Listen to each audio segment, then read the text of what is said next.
Hi, I'm Dakota Stranick. I'm a resource specialist and dairy planner at the Whatcom Conservation District, helping with this video as part of our farm speaker series to educate our local community and farmers about irrigation and what that means here in Whatcom County. Hi, I'm Scarlett Graham and I'm a research specialist at the Whatcom Conservation District, and I'm excited to share with you some new technology that we've installed here in Whatcom County, specifically for the agriculture community. That includes some new weather stations as well as soil moisture data. So this is one of the weather stations that we partnered with Washington State University to install back in October 2019. These weather stations include your usual measurements of precipitation that's collected in this cup, wind measurements, temperature, relative humidity, and pressure. These stations also have some additions of soil moisture probes that are installed at 2 inches below the surface and 8 inches below the surface. And those are run down through this conduit and are buried here in the ground. We've installed these stations on a few different soil types. The one I'm at today is a muck soil type. We also have some on a silty loam soil type in other parts of the county. These stations are all equipped with cellular modems that send this data backed up to the web, and you can view all this data on WSU's Ag WeatherNet website, which we'll show you more about later. These stations are all powered with solar panels and 6 rechargeable AA batteries. So they're very simple to install.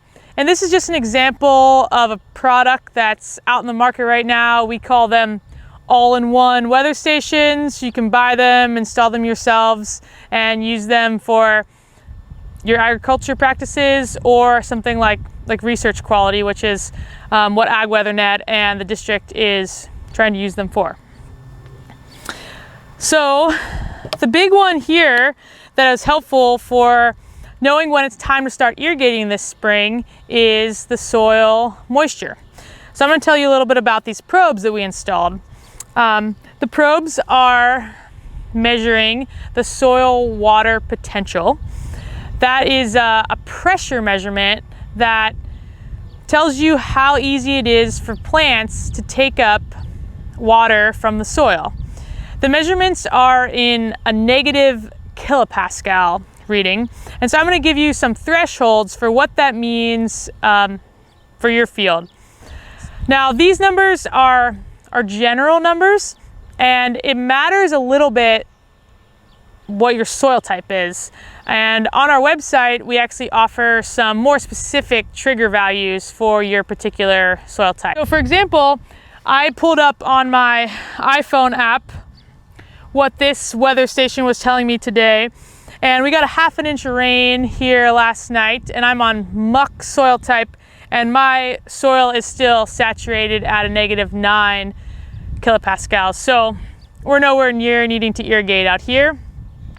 But for instance, in other areas of the county where I have some silt loam down in Ferndale, I'm at around -30 actually in the 2-inch soil moisture depth. So that's actually back to field capacity. Also, not yet time to irrigate.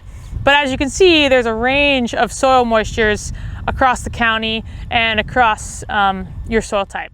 I just wanted to show you an example of another type of weather station that we have used here at the Conservation District.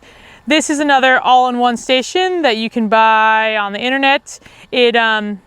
It does a lot of the same things as the Atmos does. It has precipitation, temperature, wind speed and direction, solar radiation, and it's also powered by solar power as well as a battery. This station doesn't quite have as high level of accuracy and technology, but it costs around $500. We feel like it does a decent job too, and so this is another just option that's out there for somebody that might want to get really localized data on their particular field and farm. So this is a ceramic disc with a metal coating on it. And we've dug ourselves an 8-inch hole, packed wet mud around these, and inserted them into the soil column. These probes come with very long wires, so you're able to run these far out into your field and then back to your station if you'd want to. At this site, we've just installed them right here in the grass that surrounds the site. So this is the soil, this is the water potential probe that we're using here at the Ag WeatherNet sites, but there are other options available on the market. This is another example of a probe that is used commonly. It's made by a company called Watermark. It's a gypsum block. And this is also measuring the soil water potential. And you're able to actually get a tool that you can hook up to this and read this either in real time or connect it to a data logger like we have done here for these weather stations that then sends it up to the internet, and you can view it on your iPhone or computer. At the district, we have farm planners available for dairies as well as berry farms and small farms. We can come out and do a personalized farm walk with you and help you create a farm plan and a better understanding of how you might ideally irrigate in timing, as well as other nutrient applications and other things that might align with your goals as a farmer. Record keeping is one important piece for irrigation and a lot of other areas in your farm. It really helps you dial in the specifics of your soil, your crops, your approach as a farmer. If you have records about all of those pieces, it'll help you maximize your land and your yields. One way to keep good records is just through a calendar. You can just take notes on the particular day of how many inches you irrigated or what machine you used and for how long, at what pressure. And that can help you just keep an easy tally. You can make notes in your phone and jot them down on a calendar or in a journal later. We also have a few resources at the district that we can connect you with online forms that will be personalized to you to be able to keep track of how you're amending and irrigating your own fields. It can be tricky to know how many inches you're putting out. There's a few ways to calibrate your machines. You can actually, it can be as simple as putting out a cup or a series of cups in the area that you're irrigating and measuring how much water in inches is going to collect in those cups through your big gun or other mechanism for irrigation. Now we'll show you how to navigate the Ag WeatherNet website and utilize the soil moisture data for guidance on when to irrigate your crops.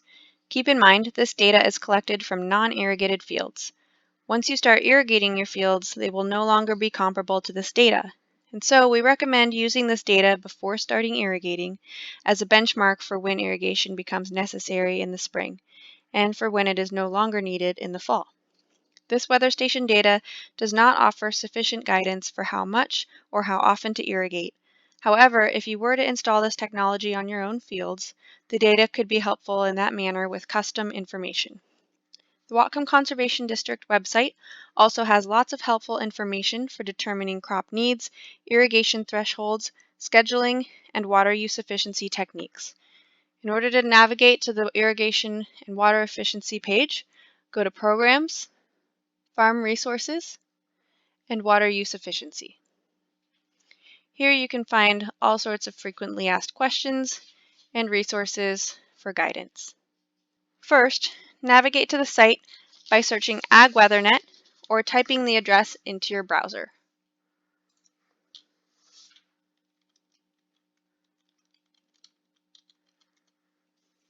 This map shows all of the Washington State weather stations monitored by Washington State University. Use the plus sign in the bottom right of the window to zoom to Whatcom County.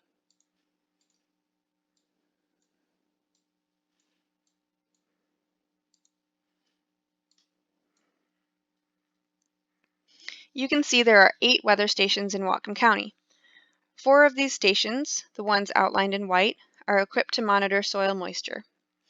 These stations are Ferndale, Linden North, Linden Northeast, and Van Zant. To see an overview of current conditions at any given station, you can simply hover over the station with your mouse. Among other information, you can see soil water potential is measured at 2 inches and 8 inches. Soil temperature is also measured at those same depths. When choosing a station, you might consider which station is closest to your location. This may give you the most comparable readings in temperature and precipitation. However, when looking for soil moisture data, it is very important to also consider soil texture, which you can find for each station by clicking on the station.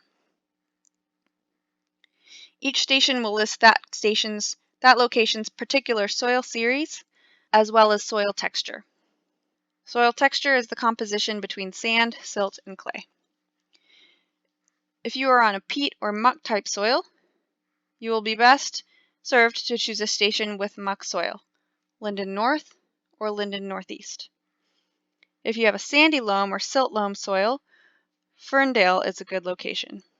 The Van Zant station also has silt loam, but receives quite a bit higher annual rainfall. If you don't know your soil type, you can use the NRCS Web Soil Survey.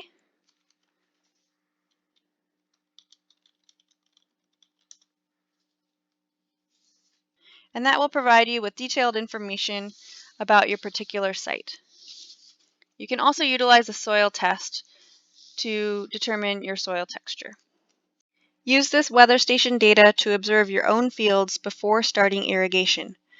What does soil look like at negative 30 kilopascals? What does it feel like? What is it like at negative 50 kilopascals or negative 90? By calibrating your own ability to accurately observe soil moisture in your field, you can better judge when irrigation is necessary and avoid relying on observations of drought stress in your plants. Once you observe drought stress in your crop, it may be too late to prevent negative effects on yields. In order to find a recent log of data, go to the Weather Data tab in the left-hand menu. Soil moisture data is currently being logged in 15-minute and hourly increments. Daily averages may also become available soon. For today's example, we'll click on Hourly Data. Now you'll need to select your preferred station from the drop-down menu at the top left. If you've already navigated to a station in the past, that will likely be saved within your browser preferences here. Today we'll be using the Ferndale station. You will automatically be shown the last 2 days of recorded data, but you can quickly expand the dates to show the last week, 2 weeks, or month. Or you can define a specific date range you might be looking for. These soil moisture sensors were installed fall 2019, so historic data is somewhat limited. You can see that soil temperature and soil water potential is measured at 2 depths. Weather and temperature will influence the 2-inch data to a greater degree, so if you are interested in those effects, look at this data. The 2-inch data is also helpful if you're working with a newly seeded field with shallower roots. The 8-inch data represents the primary rooting zone for most established crops.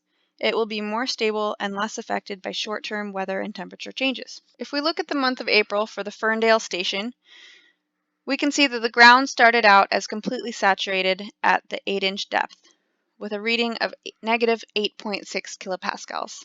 Then, if we scroll down and look as the month continues, we can see that soil water potential starts to change as we likely got a break in rain, the water table lowers, and fields start to drain.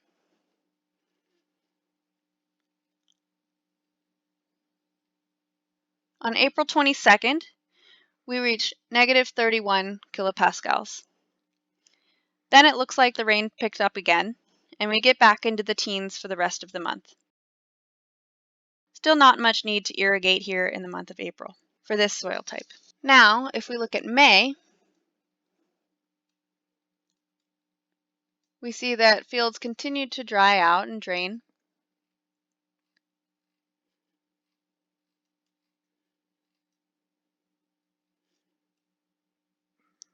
And on May 22nd, we reached negative 50 kilopascals. And we reached negative 77 on May 24th.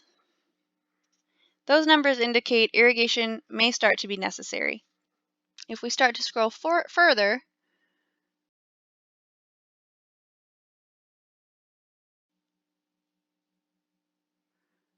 we can see that soil water potential reached -100 on May 28th, just 4 days later, and -133 on May 29th.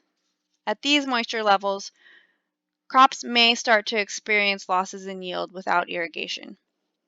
Newly planted crops are especially susceptible to damage from low moisture.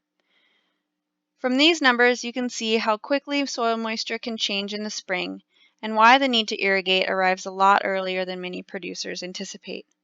Again, keep in mind the rate of change is also impacted by soil texture. A muck or peat soil will change more slowly than the silt loam we have at this Ferndale station. Regularly monitoring soil moisture and having your irrigation equipment calibrated and ready to go early in the season will make it easier to ensure a healthy crop by responding quickly to water needs.